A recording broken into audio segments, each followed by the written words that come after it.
Listo. ¿Listo? Listo, entonces vamos a darle a iniciar y vamos a ver cuántos se van conectando ahí para iniciar a las 10 en punto. ¿Quién le pone iniciar? No, yo aquí ya le doy a iniciar. Ah, ok.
Listo, ¿te parece si iniciamos ya?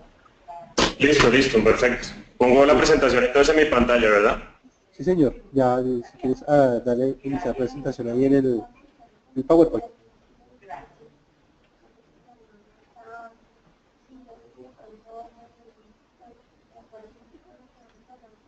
La emisión está comenzando.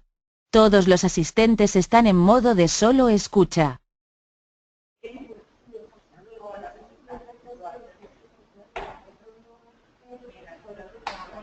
Listo, José, ya puedes iniciar. Listo, ya están todos conectados, ¿verdad? Sí, señor, ya los que van llegando igual poco a poco se van conectando. ¿Cuántos tenemos conectados, perdón?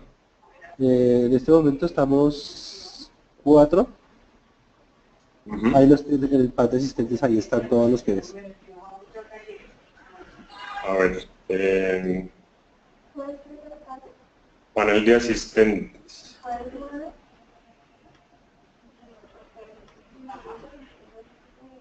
Ya.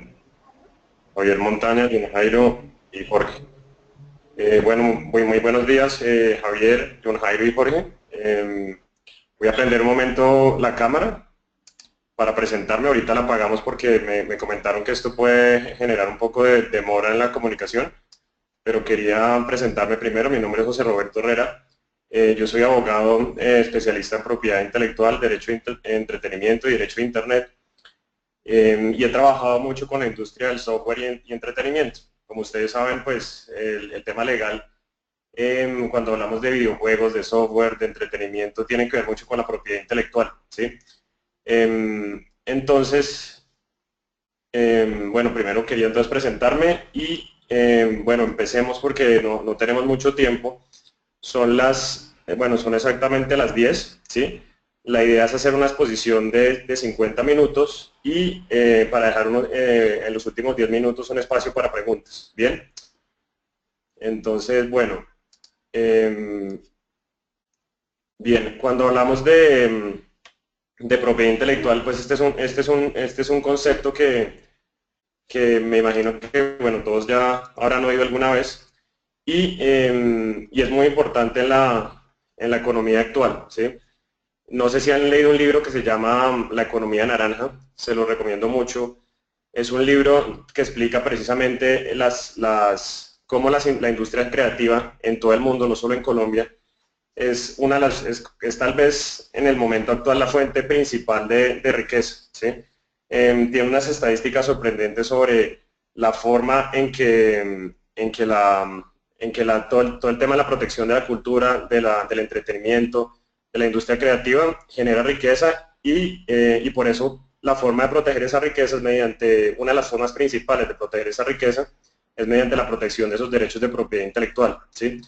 ¿Qué pasa entonces con la industria de los videojuegos? Que es una industria obviamente pura economía creativa, está estrechamente relacionada con este tema, ¿sí? Y por eso, de ahí la importancia de lo que queremos resaltar hoy, es de cómo proteger esos juegos de video mediante los derechos de propiedad intelectual, ¿sí? Entonces, existen 4 derechos de propiedad intelectual que se aplican para la protección de los videojuegos, ¿sí? El primero de ellos son las marcas, que seguramente pues también igualmente habrán trabajado con este tema. El segundo son las patentes, y también ahí pongo un paréntesis de secretos empresariales, que ya vamos a ver qué son, pero tienen un poco de relación estas dos figuras, pero vamos a ver por qué.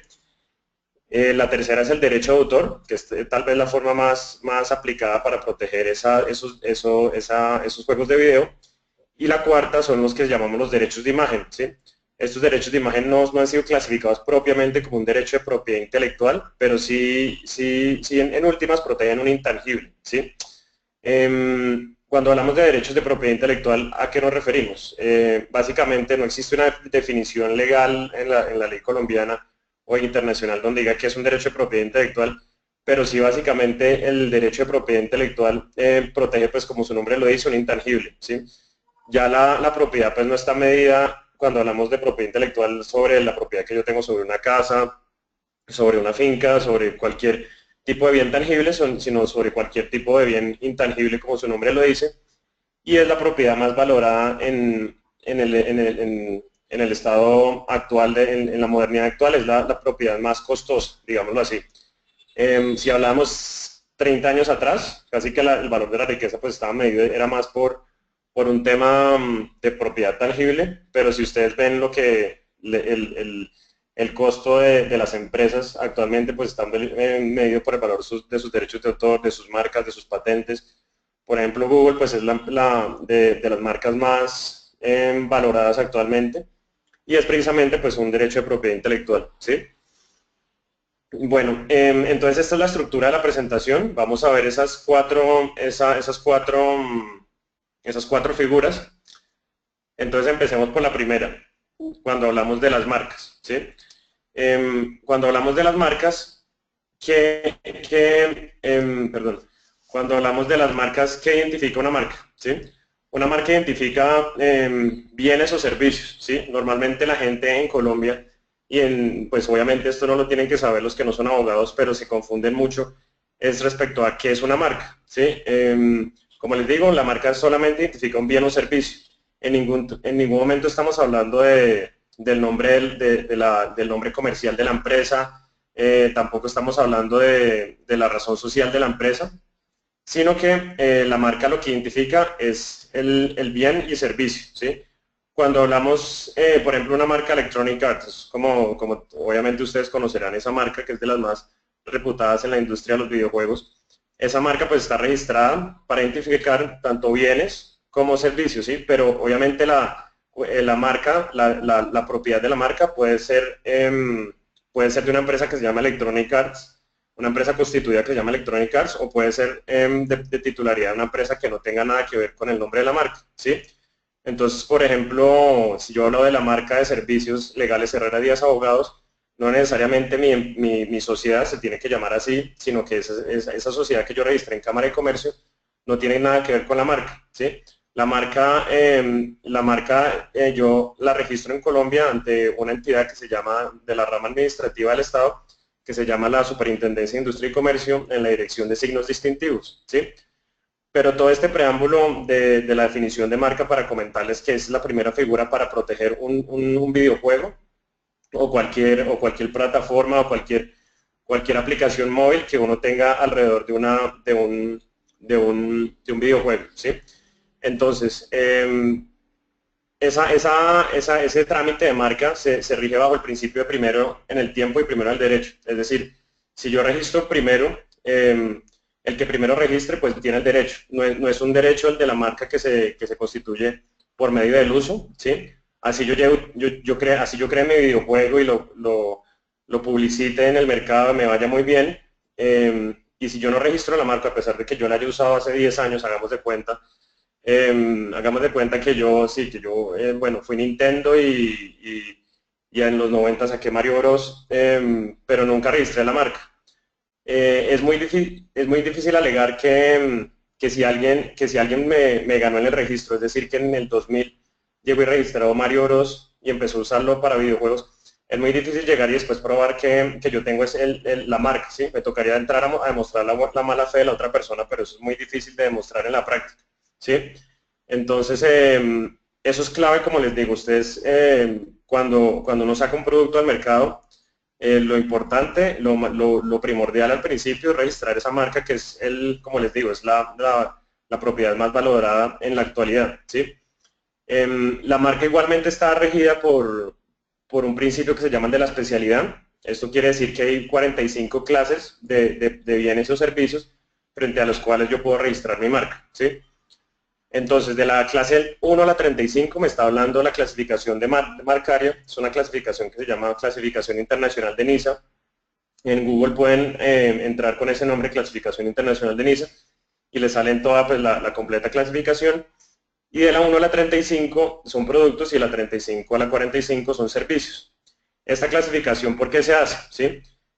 Se hace porque si yo, digamos, registro la marca Electronic Arts y no existiera una clasificación, diríamos que esto aplica para todos los bienes o servicios existentes, ¿sí? Pero eso no se puede aplicar de dicha forma. Los creadores de la legislación marcaria dijeron, no, nos toca crear unas clases específicas para evitar obviamente la monopolización pues, de un titular que pueda abarcar todas las clases, ¿sí?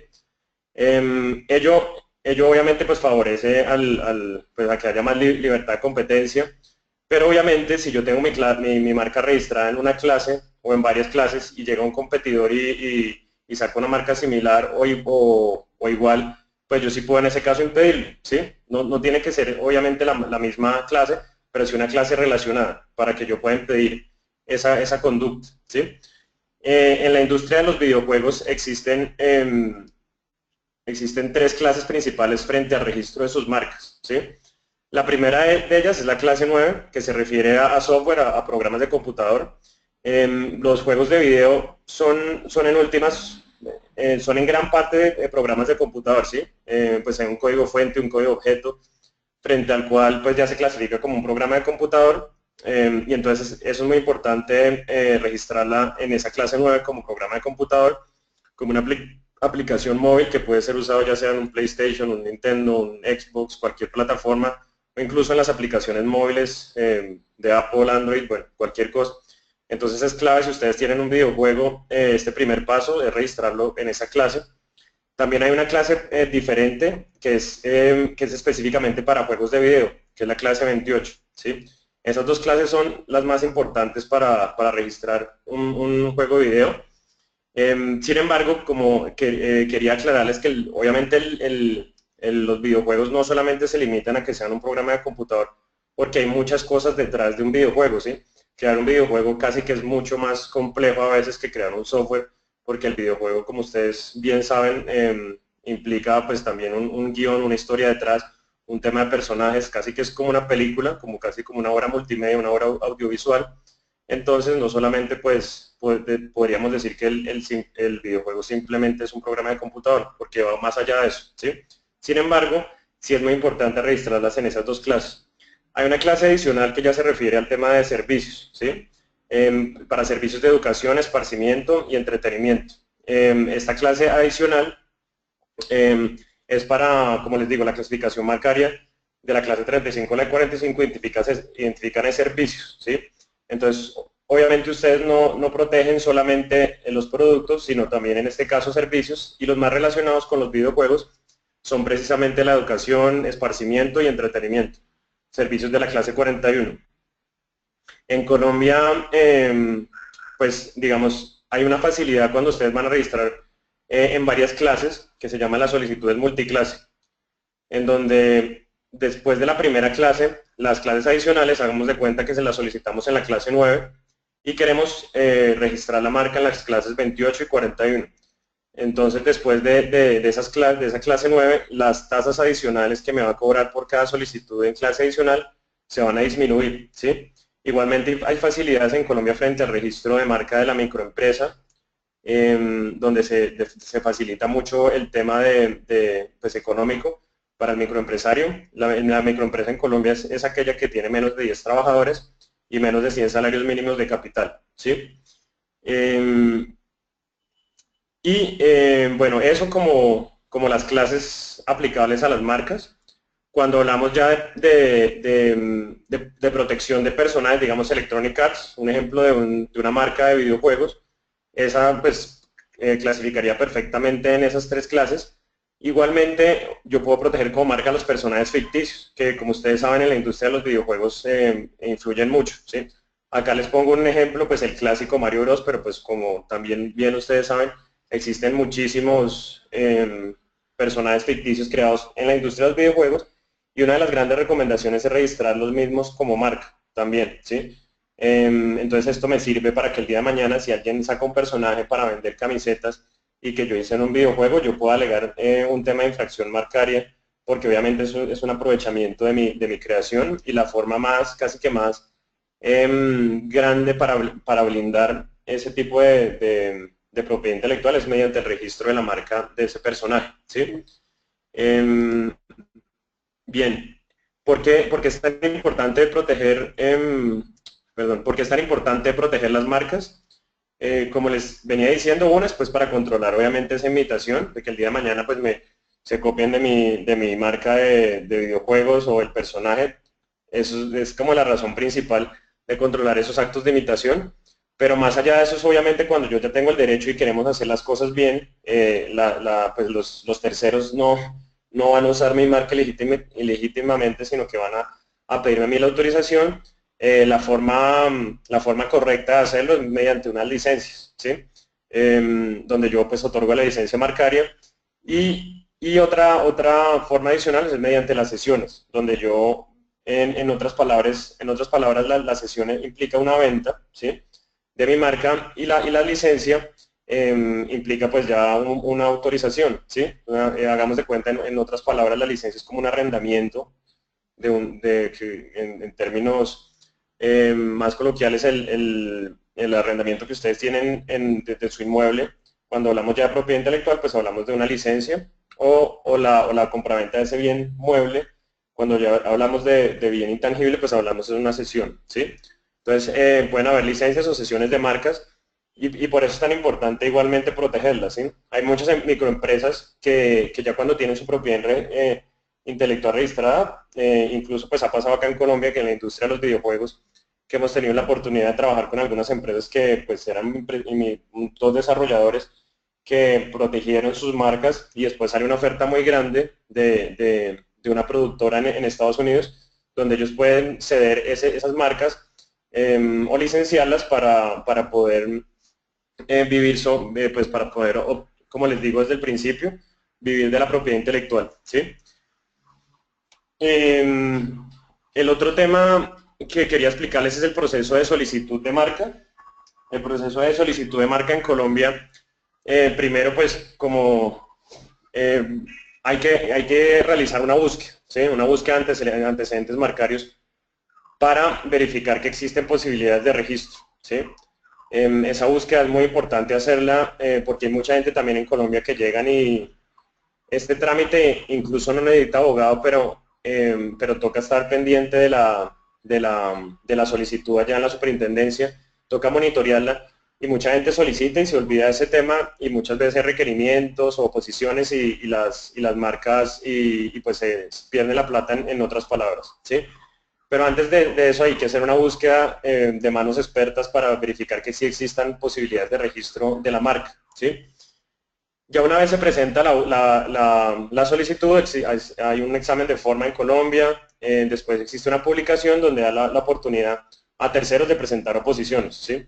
Entonces hagamos de cuenta que yo presenté la marca de mis juegos de video y hay un titular que ya tenía de pronto una marca registrada que es igual o similar, se me puedo poner y yo también como solicitante tengo la oportunidad de responder esas oposiciones. También hay un proceso en Colombia en donde si yo estoy interesado en obtener una marca que no ha sido utilizada en el mercado durante 3 años, yo puedo iniciar una acción de cancelación para lograr la cancelación precisamente de dicho registro, ¿sí? Por último, existe un examen de fondo en Colombia donde pues ya me dicen si me conceden o no me niegan la marca e incluso si me la niegan yo tengo la posibilidad de apelar, ¿sí? El trámite no es que si me la niegan no quiere decir que eso quede ahí en el aire sin oportunidad de apelar, pero sí existe un periodo para apelar esas decisiones. La marca tiene una duración de 10 años, ¿sí? Y es un derecho que puede ser renovable, es de los pocos derechos de propiedad industrial en donde yo puedo seguir renovándolo durante el transcurso del tiempo. Por eso marcas tan viejas como Nintendo, Sony, PlayStation, pues ya en Electronic Arts, en el tema de la industria de los videojuegos, por eso es que siguen vigentes, ¿sí? Porque si la marca venciera a los 10 años, pues ya eso no habría casi que propiedad industrial, no habría casi que la existencia del derecho marcario. Entonces sí existe un tema que ustedes pueden renovar cada 10 años, ¿sí? Como les digo, uno de los errores comunes en Colombia, en tanto los desarrolladores que manejan propiamente sus videojuegos, que son los titulares de sus marcas, pues de su propiedad intelectual o de los productores de videojuegos pues que contratan desarrolladores y que la propiedad intelectual está en su cabeza, es que no hacen ese registro, precisamente, no hacen ese registro de marca y es ya cuando viene el problema, lo que llamamos en Colombia el chicharrón, cuando viene ese problema, es que buscan la asesoría legal para ver qué pueden hacer, pero este es un tema que desde el principio uno puede solucionar de una manera muy sencilla y es haciendo una buena búsqueda y mirando si hay posibilidades y registrarla, ¿sí? Igualmente cuando a veces lo hacen directamente sin una capacitación previa ni nada, presentan registros equivocados en las clases equivocadas y por eso pues eso es un error común del empresario en Colombia. Una de las grandes ventajas en Colombia es que incluso ese trámite ya se puede hacer en línea, es mucho más rápido en comparación de otros países de la región. Nosotros registramos marcas en toda Latinoamérica y algunas en Europa y en Asia, pero en la oficina en Colombia se está moviendo mucho más rápido y pues porque ha eliminado también muchos formalismos, ¿sí? Por ejemplo, antes se necesitaba la postilla de poderes, eso se eliminó y actualmente uno le puedo decir a la oficina que se pronuncie sobre la concesión de su marca durante 6 meses, ¿sí? Que es un término rápido en comparación, por ejemplo, en países como Brasil, en donde si ustedes solicitan el registro de su marca, se les puede demorar 4 años, ¿sí? Igualmente en Colombia existe una gran facilidad frente al registro de las marcas cuando ustedes quieren ir al extranjero, y es una cosa que se llama el Protocolo de Madrid. Y el Protocolo de Madrid lo que permite es que ustedes puedan llegar con una sola solicitud internacional, puedan designar ciertos países miembros del protocolo, ¿sí? Eso es cuando están interesados principalmente en Estados Unidos, Europa y Asia, porque en Latinoamérica solamente han firmado ese Protocolo de Madrid lo que es México, Cuba y Colombia, ¿sí? Bueno, eso en cuanto al derecho marcario, ¿sí? En síntesis, como les digo, lo más importante cuando uno saca un producto como un videojuego es registrar esa marca, que es lo que me va a proteger, ese signo distintivo, ¿sí? Como ese bien o servicio que voy a utilizar en el mercado para identificarlo. El segundo tipo de derecho que les comentaba que es usual en la industria de los videojuegos son las patentes, ¿sí? Esto es igual, tiene muchos principios iguales que las marcas. Las patentes se rigen por ese principio de territorialidad, en donde yo tengo que registrar, como les digo, tanto las marcas o las patentes en el estado, en cada territorio. No hay acepción de Europa, donde hay una solicitud de marca de la Unión Europea, a excepción de Europa, casi todos los países, yo para llegar a ese país tengo que solicitar esa marca en ese país.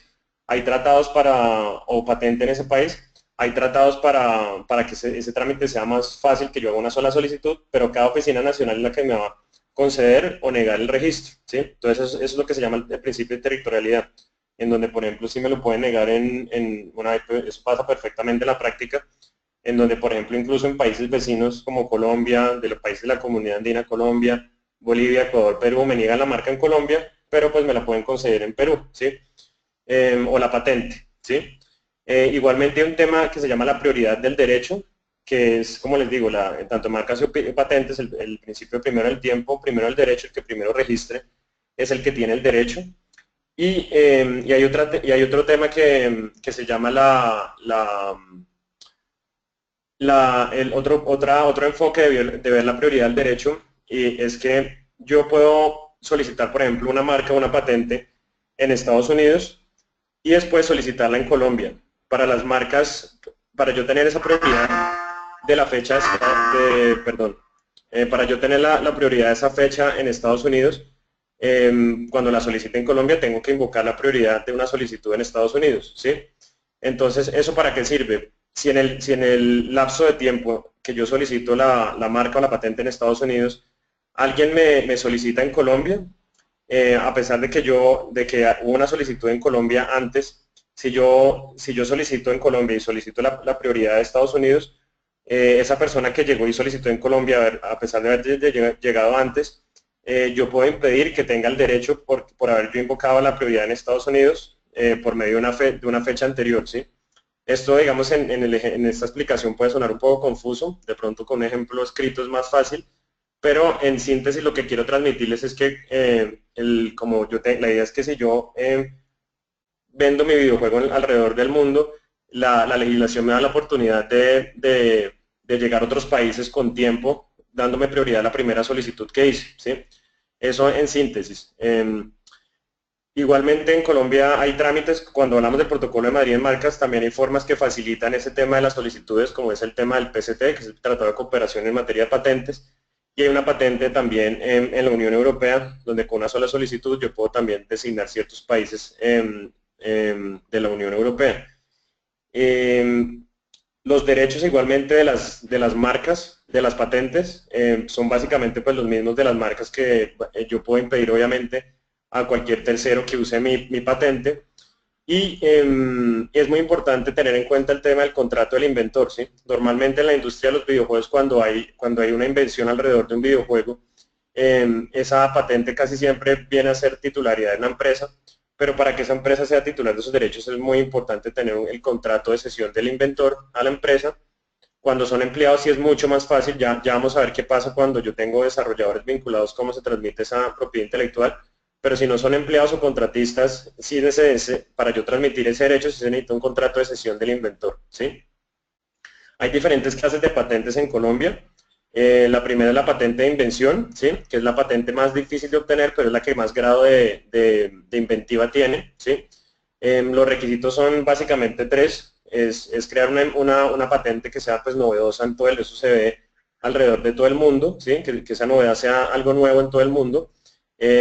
Otro tema es que esa patente tenga altura inventiva, es decir, que a pesar de que sea novedoso, hay cosas que son novedosas, pero son obvias, ¿sí? Entonces es muy importante que esa patente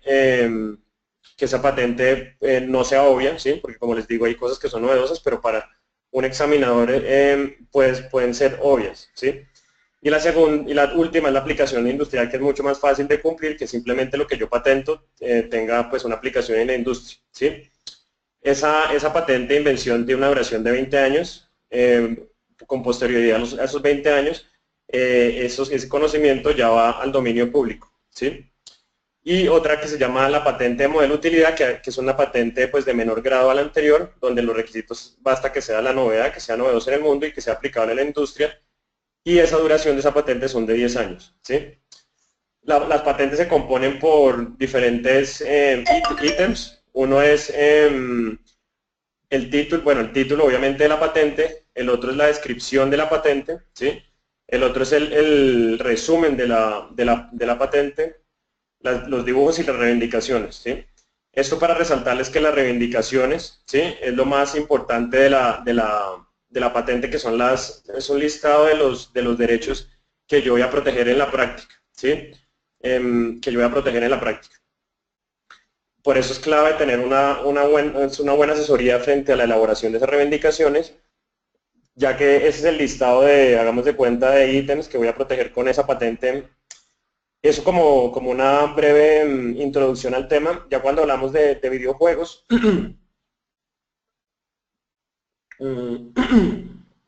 perdón, cuando hablamos de videojuegos,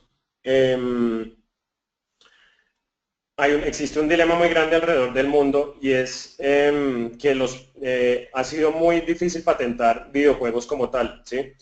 Las patentes que han sido concedidas respecto a los videojuegos principalmente se refieren a lo que llamamos el hardware o las consolas o los controles o todo ese tema de los accesorios, donde se han generado patentes de invención frente al tema de los sensores para detectar movimiento de instrumentos musicales en juegos de video, en temas sí, más de tecnología frente a un aspecto más tangible, ¿sí?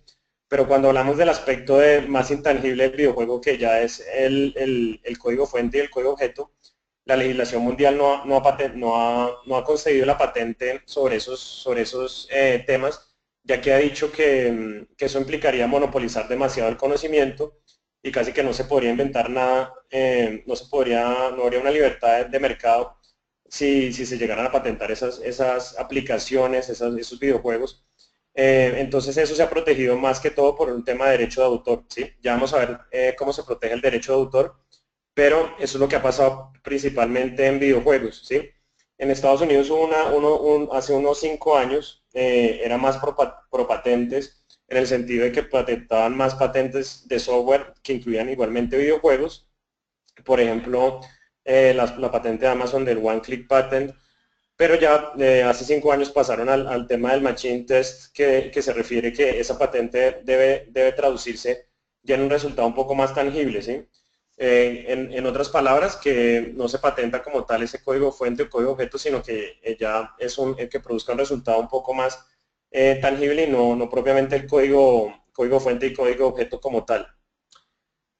¿Qué pasa en Colombia en este tema? Ya la oficina está un poco más abierta a aceptar patentes que contengan software, porque es que obviamente todos los videojuegos tienen software, y hace 2 años ya simplemente una patente contenía un software y casi que la oficina de plano lo negaba. Ya son un poco más abiertos a aceptar este tema. Pero sí, ya como tal de un videojuego, la verdad, no conozco como tal una patente, pero sí, como les digo, sobre consolas y accesorios sí han existido muchas más, sí, ya hay patentes registradas. Y hay otra figura que se llama los diseños industriales. Los diseños industriales se protege, es una clase de nueva creación, ¿sí? No es propiamente como una patente, pero sí es una nueva creación en donde yo protejo no la funcionalidad, como lo hago en la patente de invención o en el modelo de utilidad, sino que protejo es el tema, la apariencia estética de un producto, ¿sí? Entonces muchas de las consolas, y como les digo, accesorios, esa apariencia estética se ha podido proteger mediante los diseños industriales.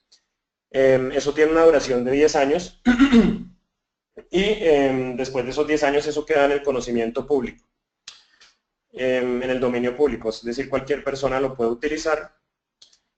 ¿Y qué pasa con los secretos empresariales? Con los secretos empresariales, acá ya hablamos no de patentes, acá ya no estamos hablando de patentes de invención, sino de un tema como su nombre lo dice, como un secreto empresarial. Perdón que estoy un poco mal de la voz.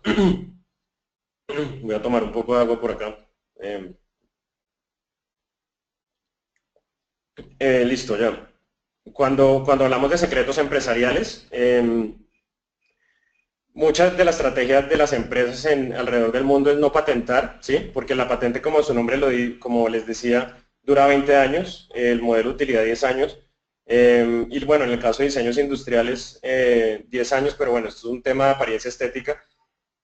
Sin embargo, la estrategia de muchas empresas es no patentar y guardar, a pesar de que muchas de sus invenciones puedan ser patentables, lo prefieren guardar como secreto, como una estrategia para que esto dure más tiempo, ¿sí? Obviamente un secreto empresarial dura hasta que sea público, ¿sí? Y cómo lo mantengo yo bajo secreto es obviamente celebrando acuerdos de confidencialidad, donde para divulgar esa tecnología con terceros, yo pueda, yo pues me asegure que el tercero pues guarde ese deber de confidencialidad, y obviamente en ese contrato de confidencialidad debo establecer las sanciones, debo detallar el secreto, y eso es clave hacerlo en este tipo de protección del secreto empresarial, celebrar esos acuerdos de confidencialidad, ¿sí? Entonces es una alternativa que incluso han utilizado muchas industrias, digamos cuando hablamos de Sony, PlayStation, Nintendo, las grandes compañías han logrado proteger esos temas de tecnología alrededor de los videojuegos mediante la celebración de acuerdos de confidencialidad en vez de patentar los mismos, ¿sí? Hay un tema paralelo a todo este tema que no es propiamente protección de derechos de propiedad intelectual, sino de protección de datos, que es muy importante tenerlo en cuenta también, eso de pronto para una futura charla, y es el tema como ya todo está en línea, de los datos de los consumidores de estos videojuegos, ¿sí? Seguramente ustedes oyeron lo que pasó con Sony cuando les hackearon el servidor y muchas cuentas quedaron pues en riesgo, ¿sí? Pero es un tema también que casi que la información que esas compañías tienen sobre todos esos datos también se pueden constituir como un secreto empresarial. Bueno, ahora pasemos al tema de los derechos de autor. Como les digo, las patentes para proteger el software, el código fuente, el código objeto de la aplicación, las patentes no fueron la solución, pero sí se ha protegido lo que son mediante el derecho de autor, ¿sí? Entonces el código fuente y código objeto sí se ha protegido como un derecho de autor. El derecho de autor dura, cuando está a nombre de una persona natural, dura en vida de la persona natural y 80 años después de su muerte. Cuando ya yo transfiero ese derecho de autor a una persona jurídica, el término de duración es 50 años. Ahora con la firma del TLC con Estados Unidos, ese derecho, cuando está a nombre de una persona jurídica, tenemos la obligación de implementar en Colombia que eso sea ya no 50 años, sino 70 años, ¿sí? Eso todavía está en mora de implementarse en Colombia.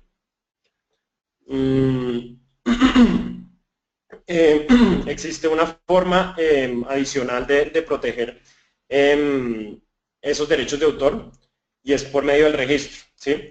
En principio, la protección del derecho de autor existe desde el mero hecho de la creación, es decir, desde que yo creo el código fuente o código objeto de mi software, desde el mero hecho de la creación, ya esto está protegido. Sin embargo, cuando existe un registro en Colombia, que es meramente declarativo de derechos, es decir, es probatorio, no es como en las marcas o las patentes donde es constitutivo, es decir, cuando me dan a mí ese título, yo puedo ser propietario de esos derechos.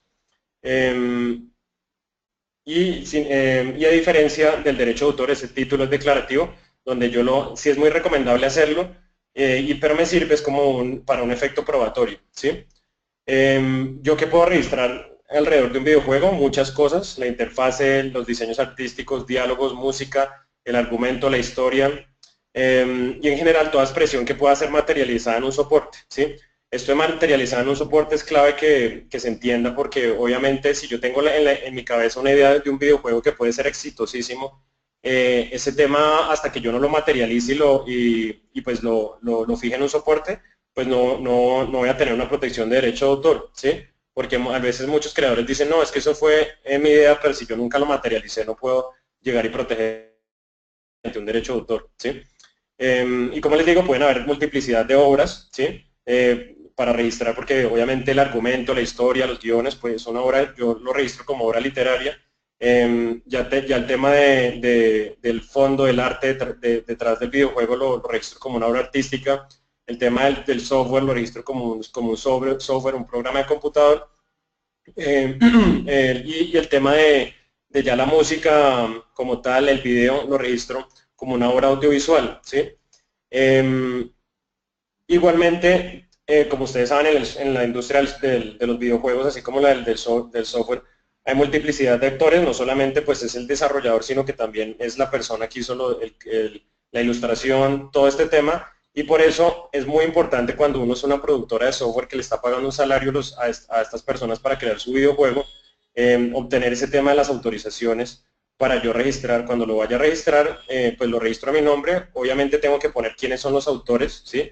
Para garantizar el cumplimiento de los derechos morales, que son casi que pues, los derechos personales que nacen alrededor del software, tales como la paternidad, donde yo reconozco el nombre del autor, o la integridad, donde yo tengo que respetar, pues no puedo modificar la obra, la integridad de la obra.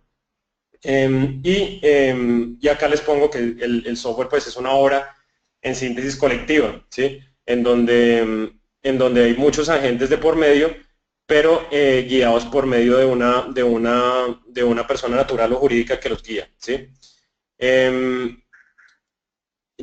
Esta teoría que les estoy hablando es lo que se llama pues, el derecho de autor, ¿sí? Y es el software propietario. Sin embargo, donde existen esos derechos patrimoniales, que son los derechos económicos mediante los cuales yo voy a obtener esa riqueza por la explotación de esos derechos. Unos derechos morales donde, como les digo, son los derechos personales de esos autores. Y precisamente yo controlo mediante esos derechos patrimoniales y morales la imitación. Puedo igualmente, como les hablábamos en las marcas y las patentes, hacer las cesiones, que son como las ventas de esos derechos patrimoniales, o las licencias, que son esas autorizaciones de uso de esos derechos patrimoniales, ¿sí?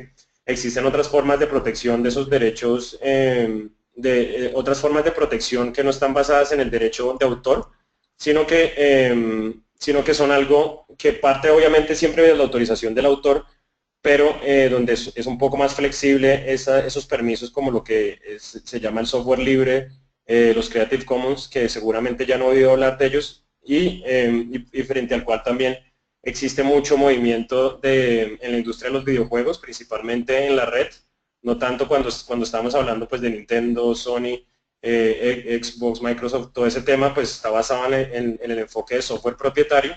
Pero cuando, digamos, tenemos juegos ya en Internet, se están utilizando muchas figuras como el software libre y Creative Commons, que no quiere decir que desconozcan el derecho de autor, pero tienen un poco más de libertad o facilidad para dar esas autorizaciones, ¿sí?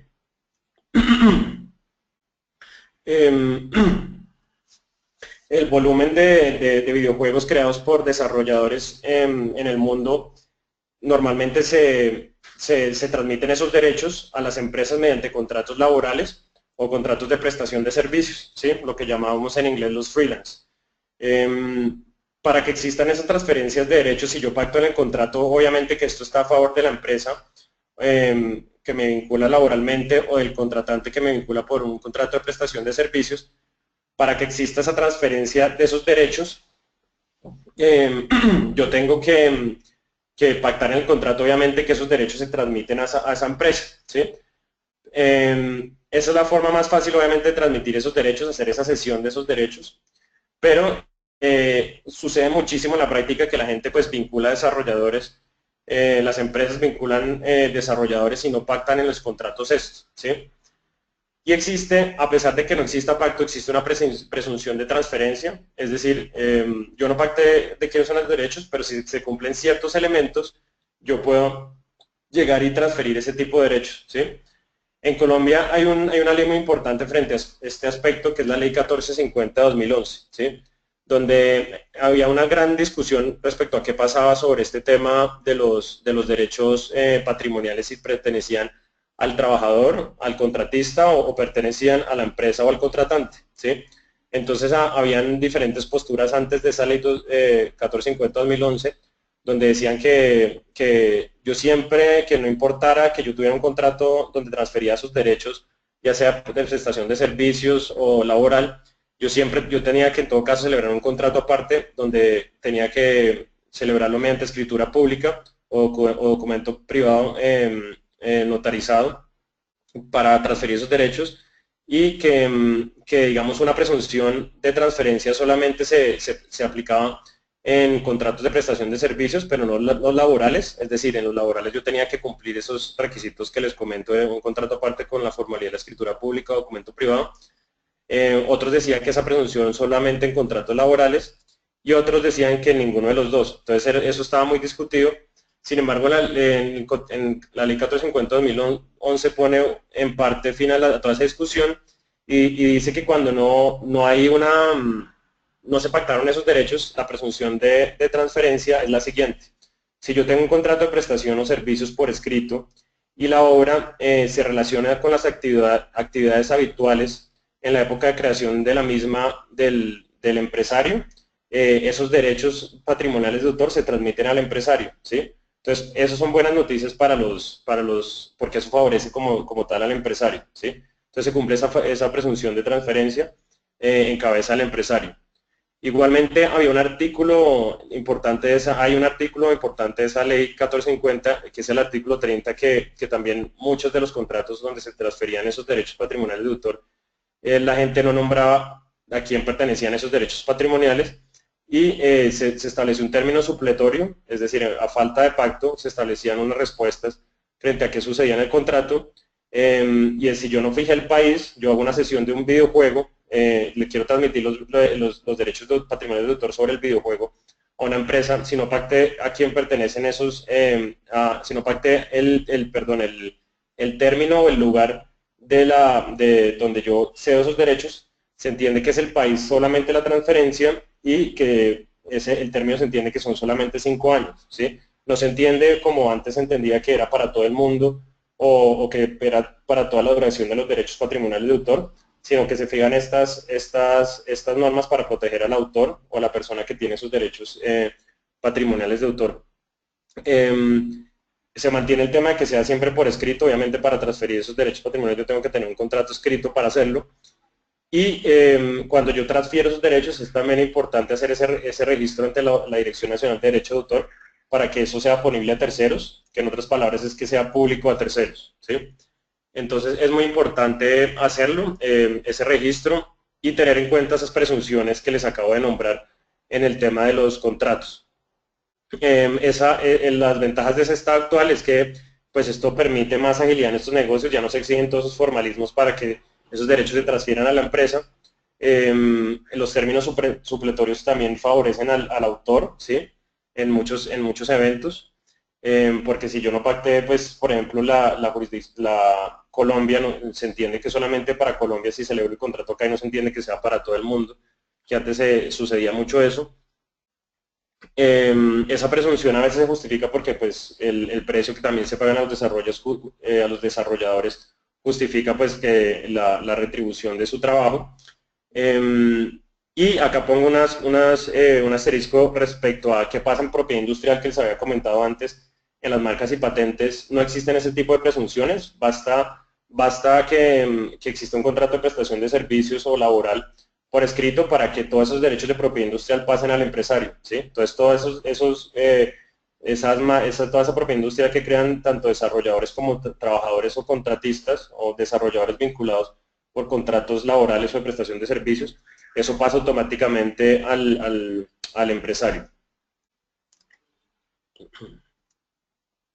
Las recomendaciones prácticas pues en este tema es que la primera es que no obstante esas presunciones que les comento de transferencia de los derechos patrimoniales de autor, no obstante la existencia de esas transferencias, es muy importante, es supremamente importante pactar en los contratos a quién pertenecen esos derechos, ¿sí? Son cláusulas que pues, no son tan complejas y uno se puede ahorrar muchos dolores de cabeza con esto, porque ese es el típico litigio entre desarrolladores y la compañía de software o alguien que creó simplemente ese juego video y quiere empezar a explotarlo, ¿sí?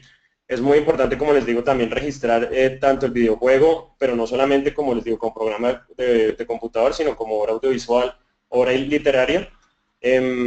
Como les digo, el videojuego no solamente pues, es un programa de computador, sino que tiene bastantes componentes que yo puedo registrar en la práctica. Y por último, también es muy importante en todos los derechos, en todos los contratos de cesión, los derechos patrimoniales que yo estoy cediendo al tercero, porque yo por el tema de yo poner un contrato que sea un derecho patrimonial, no se entiende que estoy cediendo todos los derechos patrimoniales, ¿sí? Entonces, es muy importante, es muy importante tenerlos en consideración ese tema de que yo solamente cedo los derechos patrimoniales que consagro en el contrato, ¿sí? Eso como las recomendaciones más prácticas en este tema en la industria de videojuegos.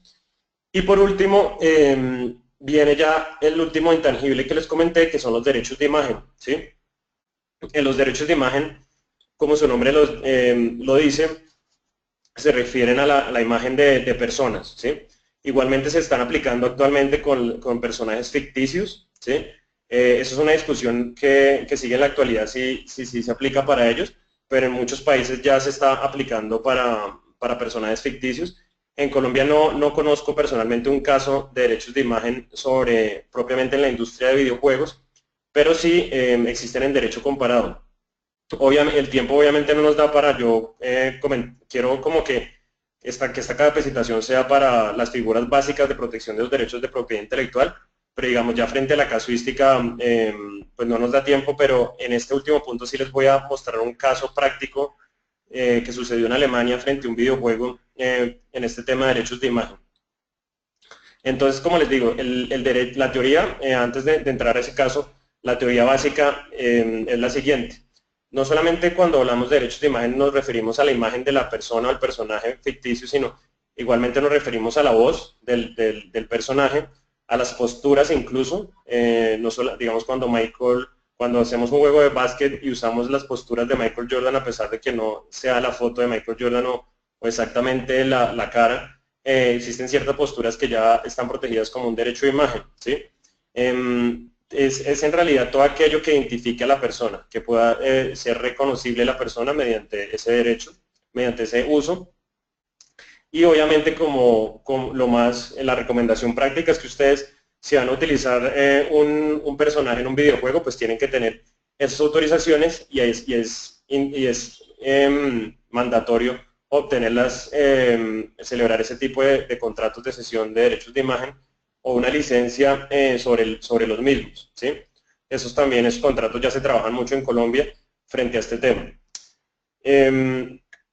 ¿Cómo en la práctica en Colombia, cómo se protege ese derecho de imagen? Existen dos formas de vulneración a ese derecho de imagen. La primera es cuando yo, por medio de un videojuego, afecto la intimidad y el buen nombre de una persona, ¿sí? Y eso ha sucedido, como les digo, en Colombia no conozco ese caso específicamente en videojuegos, pero sí en derecho comparado y seguramente lo veremos más adelante. En Colombia puede suceder la forma de protección de esa intimidad del buen nombre es la acción de tutela, ¿sí? Porque han existido ya videojuegos que han violado intimidad de personajes o afectan el buen nombre, hacen pintar en el videojuego algo que no es totalmente, injurioso. y esa es una forma de protección, es la acción de tutela. Y la otra es ya la explotación comercial de la imagen, que es ya obviamente cuando yo uso en el videojuego sin necesariamente afectar la intimidad o el buen nombre, uso en el videojuego sin la autorización un personaje, ¿sí? Entonces esto pues obviamente afecta, es un aprovechamiento de la reputación ajena de la persona y por eso en Colombia existen acciones como la acción de competencia desleal, mediante la cual yo puedo proteger ese tipo de vulneraciones, ¿sí? Eso es en síntesis la teoría. Lo más importante, como les digo, es obtener esas autorizaciones para evitar esos dos tipos de conductas que pueden ser fuentes de responsabilidad por el mal uso de derechos de imagen. Y ese es el caso, por ejemplo, que les comentaba que sucedió en Alemania, que es precisamente esta empresa que les comentaba muy conocida de videojuegos, en el 2004, en donde seguramente pues ustedes ya conocen los juegos de fútbol que saca el Electronic Arts, pero ellos habían sacado un juego sin la autorización del arquero en esa época de la selección alemana, Oliver Kahn, en donde pues no utilizaban su nombre, pero lo ponían y no, pues no salía su foto exactamente, pero obviamente el público sabían de quién era. Entonces eso pues ya afectaba la explotación comercial de su imagen e incluso también, a pesar de que era muy buen arquero, en el juego lo pintaban en términos coloquiales, como decimos en Colombia, como un tronco. Entonces, efectivamente este arquero demandó y demandó tanto por su reputación como el tema de la explotación comercial indebida y pues obtuvo su indemnización y bueno, y eso es en síntesis ese caso pues para que vean en la práctica que esto pues sí puede llegar a ser relevante. En Colombia pues ya existe una industria de desarrollo de videojuegos muy grande, pero obviamente también el tema legal a veces se queda muy corto de la capacitación y lo que pueden hacer la industria creativa con esta fuente de riqueza, ¿sí? Entonces es por eso que es tan importante este tipo pues, de capacitaciones para que al menos entiendan las figuras básicas de protección de estos derechos de propiedad intelectual y que vean que en la práctica sí son aplicables.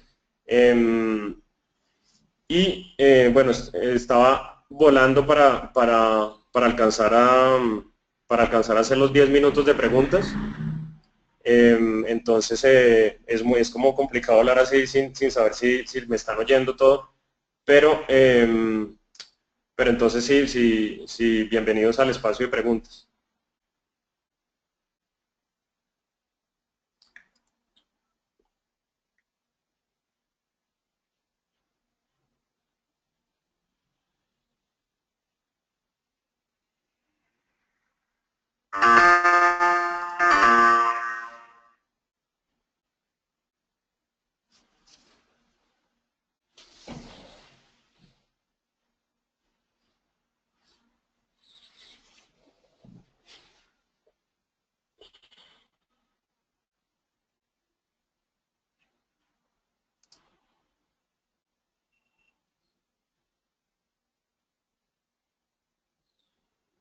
Freddy, ¿me oyes?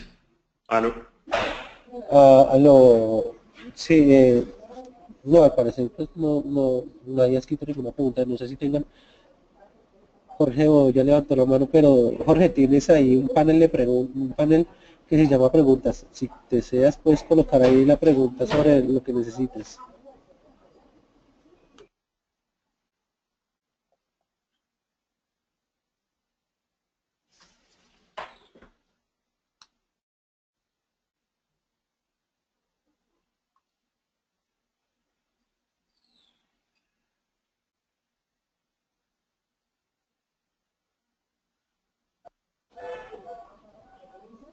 ¿Tienes alguna pregunta? Ah, sí, ya.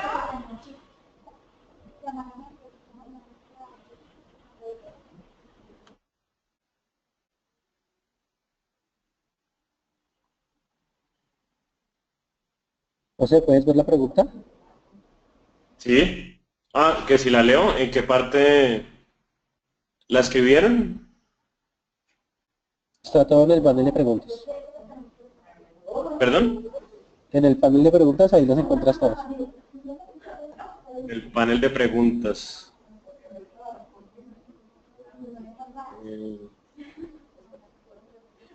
Panel de mandos, ¿dónde ubico el panel de preguntas, perdón? Ahí abajo de, el de documentos, videos, chat, ahí ves uno que se llama preguntas. Ah, ya. ¿Lo tienes? Sí, sí, ya. Hola, soy Johan Jairo de Cali, de Contacto Empresarial, Jorge Bedoya. Hola, soy Johan Romero de Contacto. ¿Las ideas se protegen? Sí, hola, Johan. Como les digo, las ideas no se protegen. El derecho de autor está basado bajo un principio que dice que las ideas no son susceptibles de protección. Como les decía, yo puedo tener en mi cabeza pues una idea de un videojuego espectacular, pero hasta que yo no fije eso en un soporte, pues no voy a poder proteger eso como derecho de autor. Igualmente es muy importante aclarar que en el derecho de autor, para que yo pueda alegar un plagio, que es decir, que se me están copiando de mi videojuego, yo no puedo llegar y decir, es muy difícil que yo alegue una copia frente a un videojuego que sea similar, ¿sí? Hagamos de cuenta que no solamente un videojuego, sino novelas, a veces ustedes ven una película que se parece a la otra, pero es difícil en derecho de autor alegar eso como plagio. Tiene que haber un aspecto sustancial de coincidencias muy grande para que yo pueda alegar ese plagio. Casi siempre es mucho más fácil el tema literal, cuando se me están copiando literalmente, pero es muy difícil alegar ese tema de la protección porque eso sería casi que la protección de las ideas, ¿sí? Entonces es más, lo que yo protejo es la fijación de esas ideas, pero ya en un soporte, y es lo que está en el soporte lo que se protege en la práctica. Tal vez lo que podemos decir, donde uno puede eventualmente proteger una idea, es en las patentes, ¿sí? En donde las patentes es pues, el grado más alto de protección, pero igualmente yo la tengo que fijar, tengo que hacer unas reivindicaciones, y digamos si yo tengo esa patente para detectar el sensor de movimiento, ¿sí? Que la tiene Sony, la primera patente sobre eso era de Sony, y después muchas compañías empezaron a copiar esa tecnología. Ellos pudieron impedir ese uso, ¿sí? Ese uso porque ya pues casi que era bueno, una idea, pero que fijaron ya en la tecnología. Pero como tal, cuando decimos que las ideas se protegen, legalmente no son protegidas. Bueno, hay otra pregunta de Ivano. Estoy empezando el desarrollo de un software, ¿cuál sería el primer paso? ¿Sí? El primer paso del desarrollo del software, una vez obviamente ya terminado, como les digo, el primer paso ya es pensar en una marca, registrarlas en esa clase donde yo necesite identificar esos productos o servicios. El segundo paso ya es registrar ese software ante la Dirección Nacional de Derecho de Autor. Como les digo, ese registro no es que sea obligatorio, pero es lo que me sirve el día de mañana en caso de que yo tenga a cualquier problema, es la prueba de mi creación más efectiva, ¿sí? Esos son como los primeros pasos que se deben tener en cuenta. Y adicional a eso, pues verificar bien de quiénes son los autores y los titulares de esos derechos patrimoniales sobre el software. Y eso se hace alrededor de diferentes contratos los contratos que les nombré acá en la presentación, ¿sí? Entonces esos serían como los tres pasos principales para cuando yo ya tengo pues la creación del software, pero incluso si yo no lo tengo creado es muy importante aclarar antes de la creación, si yo contrato un desarrollador para eso, hacer un buen contrato pues para asegurar que pues, esos derechos patrimoniales de autor sean de mi titularidad, si yo estoy contratando y le estoy pagando a un desarrollador para que me lo haga, a uno o varios desarrolladores. Hay otra pregunta de Jorge Bedoya que dice, con respecto a la protección de personajes a través de registro de marca, ¿no sería mejor proteger la reproducción de los personajes a través de los derechos de autor? Los derechos de autor nos permiten proteger la reproducción de nuestra obra, por lo cual no sería mejor utilizar estos derechos para controlar la explotación, reproducción de la imagen de alguno de los personajes en camisetas, merchandising a través de estos derechos. Lo digo considerando no solo la territorial de las marcas, sino también por el costo y tiempo de registro. Esa es muy buena pregunta y es la estrategia normalmente utilizada que digamos, la estrategia que hacen las compañías principalmente es registrar, hoy estoy hablando de las grandes compañías, es registrar esos personajes como marca, porque probar la infracción marcaria ya en un proceso es mucho más fácil que probar la infracción por derechos de autor, ¿sí? Obviamente en derechos de autor también lo puedo hacer, pero es como les digo, la marca es una forma, en mi opinión, más efectiva incluso en la protección de personajes cuando me lo permite el Estado, protege el personaje como marca, ¿sí? Y estos registros este registro incluso no es independiente del otro, ¿sí? Por ejemplo, acá hay un personaje ficticio que se llama el profesor Supero, que está registrado como marca y se ha logrado proteger el uso indebido de profesor Supero como marca, ¿sí? Porque por derecho de autor obviamente también se puede, de hecho uno lo hace como una obra, sí, como una obra protegida por el derecho de autor, pero en la práctica, digamos, procesal colombiana, lo hemos podido hacer más fácil así, y así también se ha manejado en el mundo, pero obviamente también hay casos muy importantes sobre personajes que se ha logrado proteger la protección de personajes mediante el derecho de autor. Por ejemplo, acá en Colombia recientemente el caso de la cerveza Dove, que fue un caso de tema penal, en donde se protegió pues una cerveza por medio del derecho de autor, como un tema ficticio, pues que una cerveza que los creadores pues eran Fox, pero lograron impedir la comercialización de esa cerveza por medio de ese derecho de autor, ¿sí? Entonces es también una forma adicional, pero esto, digamos, del tema de la protección marcaria, lo digo también como una opinión personal de que en nuestra práctica ha sido más fácil protegerlo como marca, ¿sí? Pero claramente estoy de acuerdo con usted en que eso no excluye la protección por derecho de autor, ¿sí? Hay otra pregunta de Jonathan Gallego, que dice, después de haber registrado mi software, ¿se pueden hacer cambios en cuanto a la imagen? Es decir, logo o la simbología que me identifica. Después de registrado mi software, ¿se pueden hacer cambios en cuanto a la imagen? Es decir, logo o la simbología que me identifica. ¿Cuántas veces se puede cambiar y qué implica ese cambio? ¿Sí? Acá, bueno, cuando estamos hablando de registrado el software, si estamos hablando de un registro de marca, ¿sí?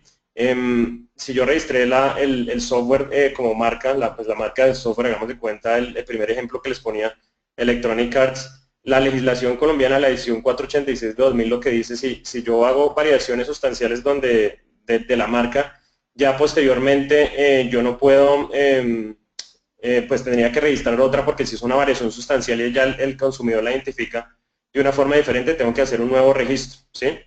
Entonces eso es muy importante tenerlo en cuenta para el tema de la protección marcaria. Si ya estamos hablando de registro del software, ¿sí?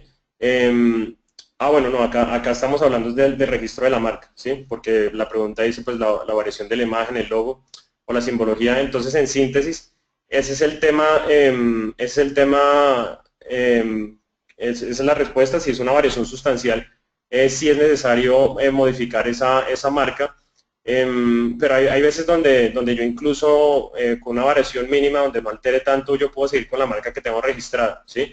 Pero digamos, si yo reivindiqué colores y después la estoy utilizando en otros colores, la marca pues muy posiblemente no me va a servir mucho ese registro que tenga y me va a tocar variarlo, ¿sí? O una modificación que ya el logo pues obviamente sea muy diferente, tengo que cambiarlo.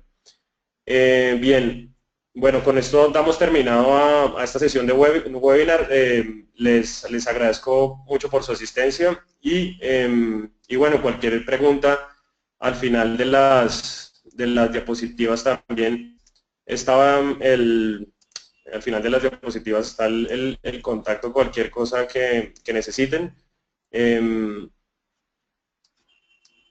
Ahí sale mi correo, jose@herreradias.com, cualquier pregunta que tengan. Y les agradezco nuevamente por su asistencia. Que tengan feliz jueves.